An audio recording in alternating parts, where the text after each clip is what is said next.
இதுல நாங்கள் அறிந்தோம் 2000 ஏக்கர் வரையில் ராணுவம் வரையறுத்து அவற்றை ராணுவ முகாமாகவும் ராணுவ குடியிருப்புகளாகவும் மாற்றுவதற்கு முனைகிறார்கள். ஏனென்றால் இந்த பிரதேசம் மிகவும் வளமான விவசாய நிலங்களையும் நீரை எடுக்கின்ற கிணறுகளையும் சோலைகளையும் கொண்ட ஒரு பிரதேசம் என்று சொல்லியும் அதனால அவற்றை முட்டாக ராணுவ குடியிருப்புகளாக மாற்றுவதற்கான முயற்சிகள் என்றுதான் கூறுகிறார்கள். அது பற்றி நீங்கள் ஏதாவது கேள்விப்பட்டீங்களா?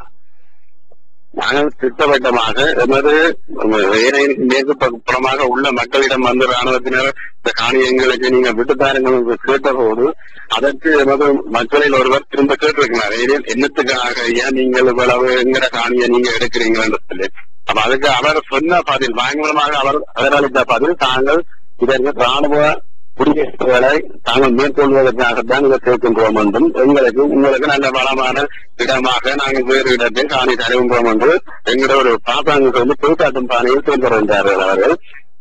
இங்கு எங்கட காணிகள் என்றது அநேகமாக எல்லாத்த காணியிலும் ஒவ்வொரு கிணறுகளும் தோட்டம் செய்யக்கூடிய நாங்கள் உதாரணத்துக்கு எல்லாரும் நல்ல வளமான தென்னைகள் பலாந்து மிகவும் நாளாந்தம் வருமானம் தரக்கூடிய பயிர்கள் நாங்கள் வைத்துக் கொண்டிருக்கிறோம்.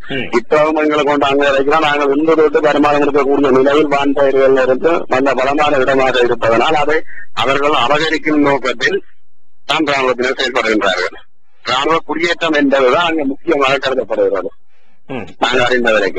இதுவரைக்கும் ஏற்கனவே முல்லைத்தீவு மாவட்டத்துக்கு திருவண்ணாமலை மாவட்டத்தினுடைய அரசாங்க அதிபராக இருக்கின்ற CRD சில்வா என்ற ராணுவ அதிகாரியை இடமாற்றம் செய்வதாகவும் இருக்கிறார்கள்.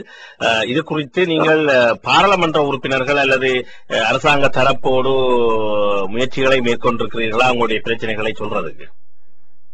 நாங்கள் இது தொடர்பாக பாராளுமன்ற உறுப்பினர்களுக்கு தமிழ் தேசிய கூட்டணி பாராளுமன்ற உறுப்பினர்களுக்கும் அரசாங்க அதிபர் முல்லைத்தீவு கச்சேரி BA அவர்களுக்கும் எமது உதவி அரசாங்க அதிபர்களுக்கும் மற்றது ராணுவ அதிகாரிகளுக்கும் பாதுகாப்பு செயலாளர் வரைக்கும் நாங்கள் இது சம்பந்தமாக எமது கோரிக்கைகளை முன்வைத்து எமது காணிகளை எமக்கு வழங்கும்படி நாங்கள் அவர்கள் அனைவருக்கும் கடிதம் மூலம் 300-350 பொதுமக்களுக்கு மேல் நாங்கள் எல்லா மக்களிடையும் கையெழுத்து வாங்க முடியாத ஒரு பிரச்சனை உள்ளது. காரணம் என்னவென்றால் நாங்கள் பன்னிரண்டு இடம்பெயர்ந்து வந்த எங்களை ஒவ்வொரு வெவ்வேறு பகுதியாக ஒவ்வொரு முகாமாக பிரித்து வைத்துக் கொண்டார்கள்.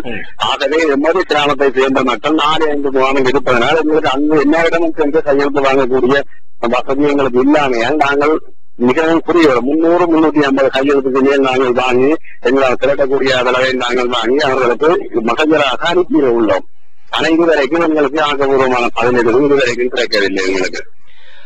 நன்றி. உண்மையில் நீங்கள் எங்களோடு இணைந்து கொண்டு உங்களுடைய பிரச்சனைகளை கூறியமைக்கு நன்றி. உங்களுடைய இந்த விடயம் எங்களுடைய இணையத்தின் வாயிலாகவும் ஏனைய ஊடகங்கள் வாயிலாகவும் இயன்றவரை எல்லோரையும் சென்றதற்கான முயற்சிகளை மேற்கொள்வோம். அவர்களும் பல்வேறு தரப்பினரோடு உங்களுடைய பிரச்சனைகளுக்கு உங்களுடைய காணிகள் மீண்டும் உங்களிடம் வந்தடைவதற்கு அல்லது மீண்டும் உங்களுடைய சொந்த நிலத்திலேயே நீங்கள் மீண்டும் குடியேறி வாழ்வதற்கான ஒரு வாய்ப்புகளை ஏற்படுத்துவதற்கான முயற்சிகளை உங்களுடைய முயற்சிகளோடு நாங்களும் இணைந்து மேற்கொள்கிறோம்.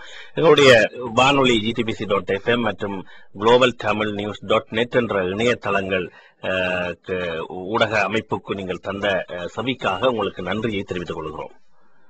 நன்றி. எமது நிலைமையை எமது கருத்துக்களையும் மிகவும் பொறுமையோடு கேட்டமைக்காகவும் எமக்கு நியாயம் கிடைக்க வேண்டும் என்பதில் செவியை செய்யுமடக்கும் அனைவரும் எமக்காக குரல் கொடுத்து ஒத்துழைப்பு வழங்குவீர்கள் என்ற நம்பிக்கையோடு நாங்கள் இம்முகாமில் காத்திருக்கின்றோம் என கூறி பிரதேச மக்கள் சார்பாகவும் திருமுருகண்டி, இந்துபுரம், சாந்தபுரம் இதில் ஒரு விடயத்தை நான் கூற மறந்துவிட்டேன். சாந்தபுரம் கிராமம் கிளிநொச்சி மாவட்டத்தை சேர்ந்ததாயினும் எமது கிராமத்துக்கு அண்மையில் உள்ள கிராமம். அந்த சாந்தபுர கிராமத்தை சேர்ந்த 450க்கும் மேற்பட்ட குடும்பத்தை சேர்ந்தவர்கள் சுமார் 1000-1400 பேர் கொண்ட மக்களை கொண்ட ஒரு பகுதியினரை கிளிநொச்சி மத்திய மகா வித்தியாலயத்தில் 1.5 மாதமாக முகாமிலிருந்து கொண்டு அழைத்து சென்றவர்கள் மூலம் குடியேற்றப்பட்டன. இதுவரைக்கும் அவர்களை இன்னும் குடியமர்த்தப்பட இல்லை என்பதனையும் என்ற செய்தியையும் தங்களுக்கு கூறி இதுவரை எனது நிலைமைகளை கேட்டு அறிந்து பொறுமையை கேட்ட அனைவருக்கும் எனது நன்றியை எனது மக்கள் சார்பாக தெரிவித்துக் கொள்கின்றேன். நன்றி, வணக்கம். நன்றி, வணக்கம். நன்றி, வணக்கம். அது இதுவரை கிளிநொச்சி முல்லைத்தீவு மாவட்டங்களுடைய பெருமளவு நிலங்கள் படையினரால் வசப்படுத்த முனைந்து கொண்டிருக்கின்ற நிலையில் அந்த பிரதேசத்திலே வாழ்கின்ற ஒரு நண்பருடைய தொடர்பு கிடைத்தது. அந்த பிரதேசத்தினுடைய உண்மையான நிலைமையை அவர் தெரிவித்திருக்கின்றார். 2000 ஏக்கர் வரையிலான பெருமளவு வளமான நிலப்பரப்பை அரசாங்கம் படையினருக்கான குடியிருப்புகளாக மாற்றுவதற்கு முனைந்து கொண்டிருக்கின்றது. இந்த நிலைமைகள் ஊடகங்கள் வாயிலாக, அதாவது அபிவிருத்தி என்ற போர்வையில் மக்கள் மீள குடியேற்றப்படுகிறார்கள். படிப்படியாகத்தான் மஹிந்த ராஜபக்ஷ அரசாங்கம் மக்களுக்கு தேனையும் பாலையும் ஓட பண்ண போகிறது என்று எம்மவர்களே இப்பொழுது தட்டு தடுமாறி இருக்கின்ற நிலையில் இவ்வாறான விடயங்கள் அவர்களுடைய கண்களையும் திறக்கும் என்று நம்புகிறோம். அரசாங்கம் உண்மையில் எதனை செய்கின்றது என்பதனை இந்த மக்களினுடைய நேரடி குரல்களினூடாக நாங்கள் அறிய முடியும்.